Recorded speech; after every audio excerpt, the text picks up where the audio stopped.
ఎలాంటి అనారోగ్య సమస్యలకైనా సిమ్టమ్స్ కాదు రూట్ కాజ్ ని సరిచేయటం సెల్ హెల్త్ క్లినిక్ ప్రత్యేకత. నమస్తే అండి, నేను డైటీషియన్ సౌమ్య. డయాబెటీస్ మధుమేహ వ్యాధి అనగానే అందరికీ ఆహారం అన్నది ఎంత ఇంపార్టెంటో తెలుసు.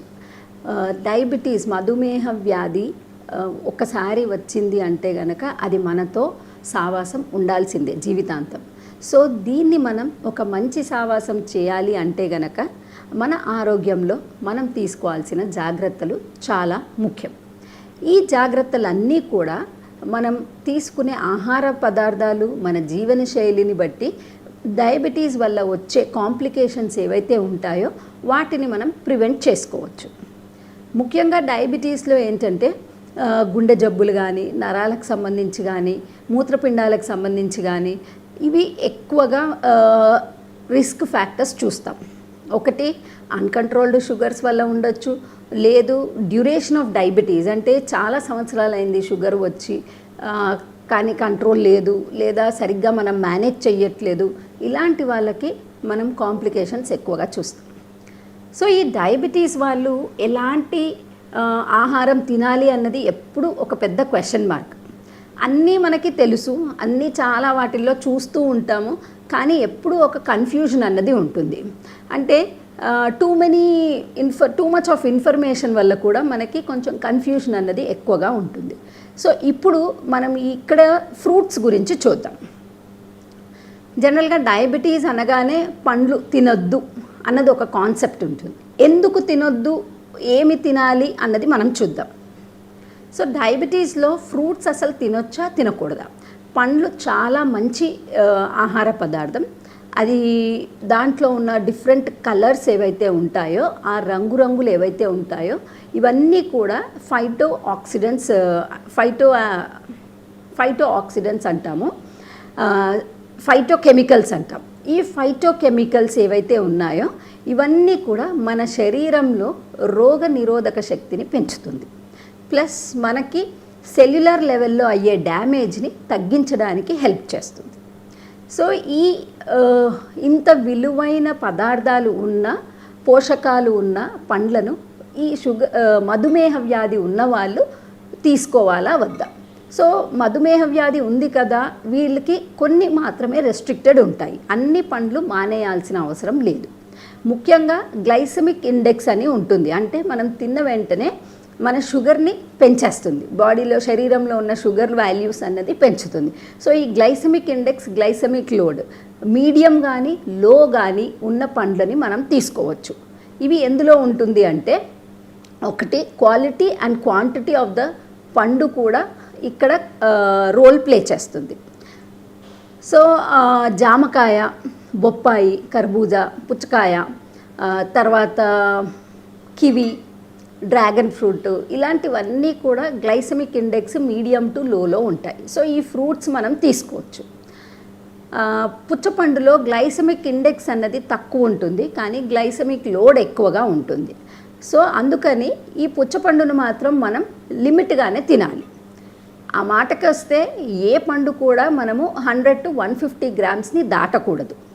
ముఖ్యంగా మంచిగా ఆహారం తిని లాస్ట్లో మళ్ళీ స్వీట్ టచ్ లాగా ఈ ఫ్రూట్స్ని ఎప్పుడైతే తింటామో అప్పుడు మన షుగర్ ఎక్కువ పెరిగిపోతుంది. సో అందుకని ఫ్రూట్స్ తినచ్చు, తినడానికి ఆరోగ్యానికి చాలా మంచిదే. కాకపోతే టైమింగ్, క్వాంటిటీ, క్వాలిటీ మూడు ఇంపార్టెంట్. సో మనం ఇన్ బిట్వీన్ స్నాక్ లాగా ఎప్పుడైతే తీసుకుంటామో అప్పుడు అవి మన శరీరంలో చాలా విటమిన్స్, మినరల్స్, ఈ ఫైటోకెమికల్స్, యాంటీ ఆక్సిడెంట్స్ ఇవన్నిటిని మన శరీరంలో పెంచుతుంది. సో వీటిని మనం 11 o'clock స్నాక్ లాగా కానీ, ఈవినింగ్ 4-5 o'clock స్నాక్ లాగా కానీ తీసుకుంటే ఆరోగ్యానికి చాలా మంచిది. అసలు ఫ్రూట్స్, షుగర్ ఉన్న వాళ్ళు ఏ ఫ్రూట్స్ తినకూడదు. అరటి, మామిడి, సపోటా, సీతాఫలం, పనస, వీటిని ద్రాక్ష, ఈ 6 పండ్లు మాత్రం అయినంతవరకు తీసుకోకుండా ఉంటేనే మంచిది. వీటిల్లో మనకి గ్లైసెమిక్ లోడ్ ఎక్కువగా ఉంటుంది, గ్లైసెమిక్ ఇండెక్స్ కూడా ఎక్కువగా ఉంటుంది. అంటే వీటిని మనం ఎక్కువగా తినడం వల్ల షుగర్స్ పెరిగే ఛాన్సెస్ ఎక్కువగా ఉంటుంది. చాలా మటుకు మనం చూస్తామండి, మ్యాంగో సీజన్ అవ్వగానే హాస్పిటల్ రద్దీ పెరుగుతుంది. ఎందుకు అంటే మ్యాంగో సీజన్లో చాలామంది మ్యాంగో రెసిస్ట్ చేయడం కష్టం, మామిడి పళ్ళు రెసిస్ట్ చేయడం చాలా కష్టం. సో దాంట్లో మామిడి పండు సీజన్లో బాగా మామిడి పళ్ళు తినేసి షుగర్స్ బాగా పెంచేసుకొని మామిడి పళ్ళు సీజన్ అయిపోగానే హాస్పిటల్కి వచ్చేస్తారు. సో మనం మామిడి పండు తినాలి అనుకుంటే కూడా అది మితంగా తీసుకుంటే దానివల్ల ఎక్కువగా నష్టం జరగదు. కానీ రోజు తింటే అందరిలాగా మళ్ళీ తర్వాత ఈ షుగర్ వాల్యూస్ పెరిగిపోయి ఎక్కువ కంట్రోల్ చేయాల్సిన అవసరం పడుతుంది. సో ఫ్రూట్స్ అన్నవి ఇంపార్టెంటే, పెద్ద పెద్ద ముక్కలుగా కట్ చేసుకొని తీసుకోండి, జ్యూసుల్లాగా తీసుకోవద్దు, అండ్ లిమిట్ క్వాంటిటీ తినాలి. ఈ 3 మనం గుర్తుపెట్టుకుంటే ఇందాక చెప్పిన చాలా వెరైటీ ఆఫ్ ఫ్రూట్స్ మనం మన ఆహారంలో ఇంక్లూడ్ చేసుకోవచ్చు. ఈ ఫ్రూట్స్ అన్నిట్లో కూడా మనకి యాంటీ ఆక్సిడెంట్సే కాకుండా పొటాషియం, మెగ్నీషియం ఇలాంటి విటమిన్స్ కూడా ఉంటాయి. ఇలాంటి మినరల్స్ ఉంటాయి. తర్వాత విటమిన్స్ సి విటమిన్ ఎక్కువగా ఉంటుంది, బి కాంప్లెక్స్ విటమిన్స్ ఉంటాయి. సో అందుకని చెప్పేసి మనం వీటిని నీట్గా కడిగేసి శుభ్రంగా కడిగి కట్ చేసుకొని తింటే కనుక ఆరోగ్యానికి చాలా మంచిది. అండ్ ఇంకొకటి, డయాబెటీస్ ఉన్నవాళ్ళు వీలైనంత వరకు లేదా జనరల్గా కూడా జ్యూస్ చేయకపోవడమే చాలా మంచిది. మనము లిక్విడ్ ఫామ్లో తీసుకుంటే కనుక షుగర్స్ తొందరగా పెరుగుతాయి. సో మనం పండ్లు తినాలి, దాని బెనిఫిట్ రావాలి అనుకుంటే కనుక కొంచెం కొంచెమే తీసుకోవాలి, పండులాగా తినాలి. అండ్ పండ్లలో కూడా మళ్ళీ దానిపైన సాల్ట్ వేయడము లేకపోతే ఇంకేదైనా అడిషన్ చేసుకోవడము ఇవన్నీ చేయకూడదు. పండు న్యాచురల్గా as it is sweet and sir, తీపిగా పుల్లగా ఉంటుంది కాబట్టి అలాగే దాన్ని ఎంజాయ్ చేస్తే, నేచర్ ఇచ్చింది న్యాచురల్గా ఎంజాయ్ చేస్తే అది ఆరోగ్యానికి చాలా బెనిఫిట్ చేస్తుంది. డ్రై ఫ్రూట్స్ గురించి తెలుసుకుందాం. జనరల్గా డ్రై ఫ్రూట్స్ అంటే అందరికీ చాలా ఇష్టం, చాలా రకాలుగా ఉంటాయి. అండ్ వీటిని మనం చిరుతిళ్ళలాగా కూడా తీసుకోవచ్చు. ఆరోగ్యమైన చిరుతిండి ఒకటి ఉంది అంటే కనుక దీన్ని మనం డ్రై ఫ్రూట్స్ అని అనొచ్చు. అండ్ మోస్ట్ ఆఫ్ ద చాలా డ్రై ఫ్రూట్స్ ఏంటంటే మినీ న్యూట్రిషన్ బాంబ్స్ అనొచ్చు అనమాట. అంటే చాలా రకాల పోషకాలు దీంట్లో మనకి లభిస్తాయి. ఈ డ్రై ఫ్రూట్స్ చూస్తే కనుక 2 రకాలు ఉంటాయండి. ఒకటి ఏంటంటే మనము పండ్లని డిహైడ్రేట్ చేసి అంటే ఎండబెట్టి చేసి వచ్చేవి. అంటే ఇప్పుడు మనకి మార్కెట్లో దొరుకుతున్నటువంటి అంజీర్ కానీ లేకపోతే కిష్మిష్ కానీ ఖర్జూరాలు కానీ ఆర్ క్రాన్బెర్రీస్ ఇలాంటి వాటిని మనము డ్రై ఫ్రూట్స్ అంటాము. కివి ఇలాంటివి కూడా మనకి దొరుకుతున్నాయి డ్రై ఫ్రూట్స్ లాగా. ఇది కాకుండా పలుకులు ఏవైతే ఉంటాయో వీటిని కూడా మనం డ్రైడ్ నట్స్ కింద లెక్క పెడతాం. సో ఈ డ్రైడ్ నట్స్ అంటే మనకి కాజు, పిస్తా, బాదాం, వాల్నట్స్ ఇలాంటివన్నీ కూడా మనకి డ్రైడ్ నట్స్ కింద వస్తాయి. And sunflower seeds, pumpkin seeds ఇవన్నీ కూడా మనకి డ్రైడ్ నట్స్ కింద వస్తాయి. సో ఇవన్నీ చూస్తే కూడా వీటిల్లో ఉన్న ముఖ్యమైన పదార్థాలు ఏంటి అంటే ఒకటి ప్రోటీన్స్. సో ఈ ప్రోటీన్స్ ఏంటంటే మన మాంసకృతులు. సో మన శరీరానికి కావలసిన మాంసకృతులు ఆమ్లాలు ఏవైతే ఉంటాయో అమైనో యాసిడ్స్ అంటాము, మంచి కాంబినేషన్లో మనకి ఈ డ్రై ఫ్రూట్స్ అన్నిటి నుండి కూడా ఎస్పెషలీ ఈ నట్స్ నుండి దొరుకుతుంది. ఈ నట్స్తో ఇంకో బెనిఫిట్ ఏంటంటే వీటిలో monounsaturated fatty acids, polyunsaturated fatty acid combination చాలా బాగుంటుంది. ఇది ముఖ్యంగా మనకి గుండె జబ్బులు తగ్గించడానికి, అంటే ఎన్సిడి అంటాం, నాన్ కమ్యూనికేబుల్ డిసీజెస్, అంటే మన జీవన శైలితో వచ్చే జబ్బులని ఎన్సిడీస్ అంటాం. సో ఈ జబ్బులు మనకు రాకుండా ఉండడానికి కొన్ని ఫుడ్ ఐటమ్స్ కూడా హెల్ప్ చేస్తాయి. అందులో ఒకటి ఈ డ్రై ఫ్రూట్స్ అన్నమాట. సో అలాంటి వాటిల్లో బాదాము, అక్రోట్, సన్ఫ్లవర్ సీడ్స్, పంప్కిన్ సీడ్స్, పిస్తా ఇలాంటివన్నీ కూడా వస్తాయి. ఇంకా కావాలంటే మనకి ఇప్పుడు కొత్తగా Brazil nuts, macadamia nuts, hazelnuts ఇలాంటివి కూడా దొరుకుతున్నాయి. సో ఇవన్నీ కూడా మంచి saturated monounsaturated fats, polyunsaturated fat కాంబినేషన్లో ఉంటుంది. తర్వాత వీటిల్లో మినరల్స్ కూడా చాలా బాగుంటాయి. అంటే కాల్షియం, మెగ్నీషియం, ఐరన్, పొటాషియం ఇవన్నిటికీ చాలా మంచిది. సో కొన్ని రకాల జబ్బులకు కానీ, క్యాన్సర్ ప్రివెన్షన్కి కానీ లేదా క్యాన్సర్ ట్రీట్మెంట్ తీసుకునే వాళ్ళకి కానీ మంచి బలమైన ఆహారం కావాలి అంటే కనుక ఇలాంటి నట్స్ అన్నీ కలిపి లేదా ఒక్కొక్క రోజు ఒక్కో నట్స్ లాగా ఇచ్చేసి ఇవ్వచ్చు వీళ్ళకి. తర్వాత ఈ నట్స్ అన్నీ కూడా అందరూ తినచ్చు, కాకపోతే కొన్ని డిజీజ్ కండిషన్స్లో కొన్ని జబ్బుల్లో కొంచెం రెస్ట్రిక్షన్ అన్నది ఉంటుంది. సో మంచివి కదా అని మనం ఎక్కువగా తినడానికి లేదు. ప్రతిదీ కూడా ఇప్పుడు ఫ్రూట్స్ అంటే డ్రైడ్ ఫ్రూట్స్ ఏవైతే మనం ముందు చెప్పుకున్నామో అదొక 30 గ్రాముల వరకే తీసుకోవడం మనకి ఒక సర్వింగ్ కిందికి వస్తుందన్నమాట. ఈ నట్స్ కూడా ఒక 15 to 20 గ్రామ్స్ తీసుకోవచ్చు. అంటే ఒక 5 to 6 నట్స్ ఒక రోజుకి మనం తినచ్చు. అంత మాత్రం మనకది సేఫ్టీ అన్నమాట. అంటే దానివల్ల వచ్చే నష్టం ఏమీ ఉండదు.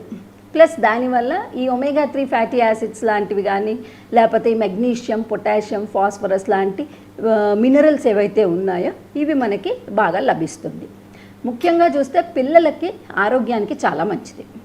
ఈవెన్ పెద్దవాళ్ళకు కూడా ఎక్కువ మటుకు వాళ్ళు ఎక్కువ ఆహారం తినలేరు కాబట్టి ఇలాంటి వాటిని మనం పౌడర్ చేసి ఇస్తే గనక పాలల్లోనో లేకపోతే ఫ్రూట్ పైన చల్లి ఇస్తే గనక వాళ్ళకి క్యాలరీ డెన్స్ అంటాం కదా, అలాగా బాగుంటుంది. అండ్ పిల్లలు నట్స్ తినడం ఎక్కువగా ఇష్టపడరు కాబట్టి స్మూదీ లాగా లేకపోతే చిక్కీ లాగా ఇవి సాయంత్రం స్నాక్స్ కిందికి ఇస్తే కనుక వాళ్ళకి చాలా టేస్టీగా ఉంటుంది. అట్ ద సేమ్ టైం తినడానికి ఇష్టపడతారు. సో ఇలా మనము డ్రై ఫ్రూట్స్, డ్రై నట్స్ మన ఆరోగ్యంలో మనం రెగ్యులర్గా తినే ఆహారానికి ఒక ఫుడ్ ఐటెం లాగా రెగ్యులర్గా తింటే ఆరోగ్యానికి చాలా మంచిది. ఈ డ్రై ఫ్రూట్స్ ఇంకొకటి, ఇవి ఆరోగ్యానికి చాలా మంచిదని చెప్పేసి మనం చాలామందిని ఈ మధ్యలో ప్రతి ఒక్కరి ఇంట్లో కూడా అన్ని రకాల నట్స్ అన్నది పెట్టుకుంటున్నాము. కానీ టైంకి తింటున్నామా లేదా అన్నది కూడా ఇంపార్టెంట్. సో వీటిని మనం ఎలా తీసుకుంటున్నాము, ఎప్పుడెప్పుడు తింటున్నాము, ఇవన్నీ కొద్దిగా మనము చూడొచ్చు. సో ఈ డ్రై ఫ్రూట్స్ ఏవైతే ఉన్నాయో వీటిని జనరల్ నార్మల్ పర్సన్ మాత్రం, అంటే ఏ జబ్బు లేని వాళ్ళు రోజు ఏదో ఒక వెరైటీ లాగా ఎర్లీ మార్నింగ్ అయినా తీసుకోవచ్చు, లేకపోతే ఈవినింగ్ అయినా కూడా వాళ్ళు స్నాక్ లాగా తీసుకోవచ్చు. అండ్ పిల్లలకి మటుకు స్నాక్ బాక్స్ ఉంటుంది కదా, 11 o'clock snacks are 10 o'clock snacks స్కూల్కి ఈ నట్స్ అన్నది ఇస్తూ ఉంటే కనుక వాళ్ళకి ఒక రెగ్యులర్ హ్యాబిట్ అయిపోతుంది. సో ఈ హ్యాబిట్ వల్ల ఏంటంటే వాళ్ళు యాజ్ దే ఆర్ గ్రోయింగ్, అంటే ఎదుగుతున్న కొద్దీ వాళ్ళకు కూడా కొంచెం మంచి అలవాట్లు తినడంలో హెల్ప్ చేస్తుంది. ప్లస్ ఇంకొకటి, ఈ నట్స్ సాల్టెడ్ కానీ లేకపోతే షుగర్ కోటెడ్ కానీ ప్రిఫర్ చేయొద్దు. లేదా ఇప్పుడు మనకి ఎక్కువ మటుకు పెరి సాల్ట్ అని అలాగా వెరైటీగా వస్తున్నాయి. బట్ అవన్నీ అలా ఫామ్లో తింటే గనక ఎక్సెస్ సాల్ట్, ఎక్సెస్ షుగర్ మళ్ళీ మన డైట్లో యాడ్ అయిపోతుంది. సో అలా కాకుండా ఫ్రెష్గా రాగా ఉన్నవి తీసుకుంటే లేదా నానబెట్టి తింటే ఈ 2 విధాలుగా ఎలా తిన్నా కూడా ఆరోగ్యానికి చాలా మంచిది. అండ్ ముఖ్యంగా ఆఫీస్కి వెళ్ళే వాళ్ళు, ఈ కేటగిరీ ఆఫ్ పీపుల్ ఏంటంటే వీళ్ళకి టైం కన్స్ట్రెయింట్ చాలా ఉంటుంది. సో ట్రావెల్ ఎక్కువ ఉన్న వాళ్ళు ఒక చిన్న బాక్స్లో వాళ్ళు హ్యాండ్ బ్యాగ్లో వేసేసుకున్నారనుకోండి, ఆర్ కార్లో ట్రావెల్లో పెట్టుకుంటే కనుక ఇన్ బిట్వీన్ టైంలో ఒక సిగ్నల్ పడ్డప్పుడు కానీ లేకపోతే ట్రావెల్ చేసేటప్పుడు కానీ ఒక 5-6 నట్స్ తినేస్తే ఆ రోజు వాళ్ళు తినాల్సిన అమౌంట్ తీసేసుకున్నట్టు అవుతుంది. అండ్ ఇలా వాళ్ళకు కూడా మంచి పోషక ఆహారం ఒక టైం అయినా తిన్నట్టుగా ఉంటుంది. అండ్ వీటిని జనరల్గా అలా రాగా తింటేనే ఆరోగ్యానికి చాలా మంచిది. లేదు పిల్లలు అలా తీసుకోవట్లేదు, చిన్నప్పటి నుండి మనం అలవాటు చేయాలి అనుకుంటే కనుక వీటిని మనం కర్రీస్లో గ్రేవీస్ లాగా కూడా యాడ్ చేయొచ్చు. పిల్లలకు కానీ లేకపోతే పెద్దవాళ్ళకి కానీ కొంచెం టమాటో, ఆనియన్తో పాటు కొద్దిగా గ్రేవీ, ఈ ఏదైనా మెలన్ సీడ్స్ కానీ సన్ఫ్లవర్, పంకిన్ సీడ్స్ కానీ యాడ్ చేస్తే ఒమేగా 3 ఫ్యాటీ యాసిడ్స్ కొద్దిగా క్వాంటిటీ వాళ్ళకి ఇంప్రూవ్ అవుతుంది. సో ఈ విధంగా మనం ఆరోగ్యమైన ఆహార పదార్థాలని మన రొటీన్ డయట్లో ఇంక్లూడ్ చేస్తే గనక మంచి స్కిన్ టోన్, మంచి హెయిర్ అండ్ కార్డియాక్ డిసీజెస్ లాంటి వాటిని ప్రివెంట్ చేసుకోవడానికి హెల్ప్ చేస్తుంది. డయాబెటీస్ అనగానే, మధుమేహ వ్యాధి అనగానే అందరికీ ఒకలాంటి భయం ఉంటుంది. ఆహారంలో చాలా జాగ్రత్తలు పాటించాలని ఉంటుంది, కానీ అంత ఈజీగా కూడా ఉండదు. ఎందుకంటే ఆహారం మనం చిన్నప్పటి నుండి, మనం పుట్టినప్పటి నుండి మనకు అలవాటైన ఒక పద్ధతి. సో ఆహారంలో మార్పులు అన్నది అంత తేలికగా కూడా ఉండదు. ముఖ్యంగా మన సౌత్ ఇండియాలో వైట్ రైస్ అన్నది, అంటే అన్నం తినలేదు అంటే అది మనం ఉపవాసం కిందే లెక్కేస్తాము, లేకపోతే అసలు ఏమీ తినలేదని కూడా లెక్కేస్తాం. సో ఈ వైట్ రైస్ నిజంగా అంత డేంజరా? వైట్ రైస్ తింటే నిజంగా అంత షుగర్ పెరుగుతుందా? ఇది మనం ఇవాళ వీడియోలో చూద్దాం. సో వైట్ రైస్ అన్నది ఏంటంటే మనకి గ్లైసమిక్ ఇండెక్స్ ఇంతకుముందు వీడియోస్లో చెప్పుకున్నట్టుగా వైట్ రైస్ అన్నది ఏంటంటే మనకి దీంట్లో గ్లైసమిక్ ఇండెక్స్ అన్నది 80 కంటే ఎక్కువ ఉంటుంది. అంటే హై గ్లైసమిక్ ఇండెక్స్ ఫుడ్స్లో వైట్ రైస్ ఒక కాంపోనెంట్ అన్నమాట. సో ఈ వైట్ రైస్ తినడం వల్ల మనకి జనరల్గా షుగర్ అన్నది పెరుగుతుంది. ఇది చాలా స్టడీస్లో కూడా చూశాను. కాకపోతే సౌత్ ఇండియాలో డయాబెటీస్ రిస్క్ ఎంత ఎక్కువగా ఉందో అలాగే వైట్ రైస్ తినకుండా కూడా చాలామంది ఉండలేరు. సో వైట్ రైస్ వల్ల షుగర్ పెరుగుతుంది, దాన్ని మనం ఎలా తీసుకోవచ్చు అన్నది కూడా మనం ఈ వీడియోలో చూద్దాం. అంటే హాని చేస్తుంది, షుగర్ పెరుగుతుంది, కాకపోతే అలవాటును మార్చుకోవడం కూడా కష్టంగా ఉన్న వాళ్ళు చాలామంది ఉంటారు. సో అలాంటి వాళ్ళకి కొన్ని చిన్న ట్రిక్స్ అండ్ టిప్స్ చూద్దాము. వాటి వల్ల వైట్ రైస్ తిన్నా కూడా మనం ఎలా షుగర్ మేనేజ్ చేసుకోవచ్చు అన్నది చూడొచ్చు. సో జనరల్గా వైట్ రైస్ అంటే ఇంతకు ముందు జనరేషన్స్ చూస్తే గనక వాళ్ళకి ఎక్కువ ఇంత పాలిష్ చేసిన బియ్యం ఉండేది కాదు. వాళ్ళు కొంచెం పొట్టుతో తినేవాళ్ళు. సో మనకి ఇప్పుడు బ్రౌన్ రైస్ కానీ లేకపోతే ఇలాంటివి దొరుకుతున్నాయి కదా, అలా తినేవాళ్ళు అనమాట. సో దానితో ఇప్పుడు ఇది కంపేర్ చేస్తే పైన పొట్టంతా వెళ్ళిపోతుంది కాబట్టి దీని గ్లైసమిక్ లోడ్ కూడా పెరిగిపోతుంది. ఇంకొకటి ఏంటంటే అది అంత సాఫ్ట్గా కుక్ అయిపోతుంది కాబట్టి దానివల్ల కూడా మన తిన్న తర్వాత షుగర్ అన్నది ఎక్కువ అయిపోతుంది. సో ఈ తిన్న తర్వాత షుగర్ ఎప్పుడైతే ఎక్కువైతుందో డయాబెటీస్ వల్ల వచ్చే కాంప్లికేషన్ రిస్క్ కూడా అంతే పెరిగిపోతుంది. సో మనం తినే ఆహారంలో మితంగా తినడం ఎంత ముఖ్యమో అందులో ఆ మిత ఆహారంలో కూడా ఎలాంటి పదార్థాలు తింటున్నాము, ఏ కాంబినేషన్లో తింటున్నాం అన్నది కూడా ఇంపార్టెంట్. ఈ మధ్య కాలంలో జరిగిన ఒక స్టడీలో ఏం చూసారంటే వైట్ రైస్ మనం బియ్యం కడిగి ఆ నీళ్ళు తీసేసిన తర్వాత ఆ నీళ్ళు తీసేయడం, గంజిలాగా వార్చుకొని తినడం వల్ల కూడా కొద్దిగా అంతగా షుగర్ పెరగదు. రెండోది రాత్రి వండింది ఫ్రిడ్జ్లో పెట్టేసి నెక్స్ట్ డే తినడం వల్ల కూడా రెసిస్టెన్స్ స్టార్చ్ అన్నది ఇంప్రూవ్ అయ్యి దానివల్ల కూడా మనకి షుగర్ అన్నది అంతగా పెరగదు. కాకపోతే ఈ రెండిట్లో మీరు గమనించాల్సింది ఏంటంటే క్వాలిటీ ఇంప్రూవ్ అవుతోంది కానీ క్వాంటిటీ కూడా ముఖ్యమే. అండ్ ఈ వైట్ రైస్ మనం దేంతో తింటున్నాం? జనరల్గా రైస్ ప్రాబ్లం ఏంటి అంటే దానికి కొంచెం కర్రీ ఉన్నా కొంచెం పచ్చడి ఉన్నా కూడా మనం చాలా క్వాంటిటీ తినొచ్చు. ఒక రోజుకి 100-150 గ్రాముల కంటే తక్కువ తింటే గనక అంతగా హాని చేసే ఛాన్సెస్ ఉండవు. కానీ మనం 150 గ్రాములు 100 గ్రాములు అంటే ఇది మళ్ళీ మన హైట్ వెయిట్ని బట్టి కూడా ఉంటుంది, మన డైలీ ఇంటేక్ని బట్టి కూడా ఉంటుంది. సో అబౌవ్ 100 గ్రామ్స్ తీసుకోవడం వల్ల కూడా ఒక మీల్లో ఎస్పెషల్లీ దీనివల్ల కూడా మనము షుగర్ లెవెల్స్ బాగా పెరగడం చూస్తాం. So quantity important first. రెండోది వచ్చేసి క్వాలిటీ. ఇప్పుడు మనం ఈ వైట్ రైస్ని ఏ కాంబినేషన్లో తింటున్నాం అన్నది కూడా ఇంపార్టెంట్. సో సపోజ్ మనము ఈ వైట్ రైస్ అన్నది పచ్చడి ఆర్ ఓన్లీ పెరుగు ఆర్ ఓన్లీ కొద్దిగా కూర వేసుకొని తింటే కనుక షుగర్ తొందరగా పెరుగుతుంది.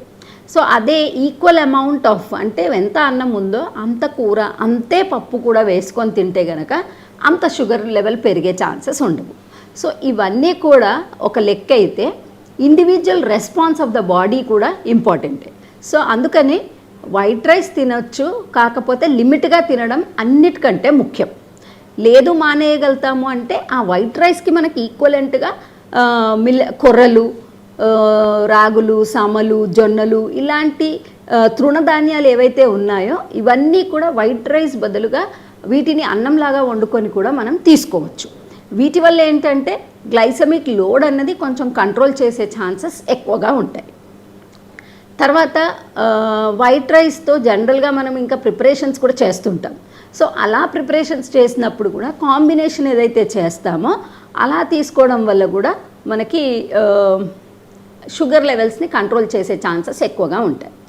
ప్లస్ ఈ వైట్ రైస్ ఏదైతే ఉందో వీటిని మనం ఎంత లిమిటేషన్గా వాడుకుంటే మన ఆరోగ్యానికి అంత మంచిది. సో దట్ షుగర్ కంట్రోల్ అన్నది కూడా మన చేతుల్లో ఉంటుంది. సో జనరల్గా డయాబెటీస్ ఉన్నవాళ్ళు వైట్ రైస్ నేను ఎలాగూ తినాలి అనుకుంటే గనక రోజులో ఒక్క పూట మట్టుకే తీసుకోవచ్చు, అది కూడా లిమిట్గా తీసుకోవాలి. అండ్ దానితో కూడా మనం కాంబినేషన్ ఎప్పుడైతే ప్రాపర్గా చేసుకుంటామో దానివల్ల అంత నష్టం కాకుండా ఉంటుంది. ఇంకొకటి మెల్లిగా తినడం, ఫాస్ట్గా తినడం వల్ల కూడా మన షుగర్ లెవెల్స్ అన్నవి ఎక్కువైపోతాయి. అండ్ వైట్ రైస్ ఏంటంటే తొందరగా అరిగిపోతుంది, సో దానివల్ల కూడా నెక్స్ట్ మీల్కి మనకి ఆకలి ఎక్కువ వేస్తుంది. సో మనం ఎప్పుడైతే సరైన కాంబినేషన్లో తీసుకుంటామో అప్పుడు ఈ ఆకలి అన్నది కంట్రోల్ అవుతుంది. ఆ కంట్రోల్ అయినప్పుడు మనకి తిన్న తర్వాత షుగర్ కూడా మన కంట్రోల్లో ఉంటుంది. సో అందుకని వైట్ రైస్ తింటే గనక క్వాంటిటీ ఆఫ్ దాంతో తినే పప్పు కానీ కూరగాయలు కానీ ఆకుకూరలు కానీ ఏవైతే ఉన్నాయో వాటిని పెంచి ఈ బియ్యం శాతం తగ్గిస్తే గనక, అన్నం శాతం తగ్గిస్తే గనక అది షుగర్ వాళ్ళకు కూడా ఆరోగ్యానికి చాలా మంచిది. షుగర్ వాళ్ళకే కాకుండా ప్రీ డయాబెటీస్ అంటాం కదా, షుగర్ వచ్చే రిస్క్ ఎక్కువ ఉన్న వాళ్ళకు కూడా ఆరోగ్యానికి చాలా మంచిది.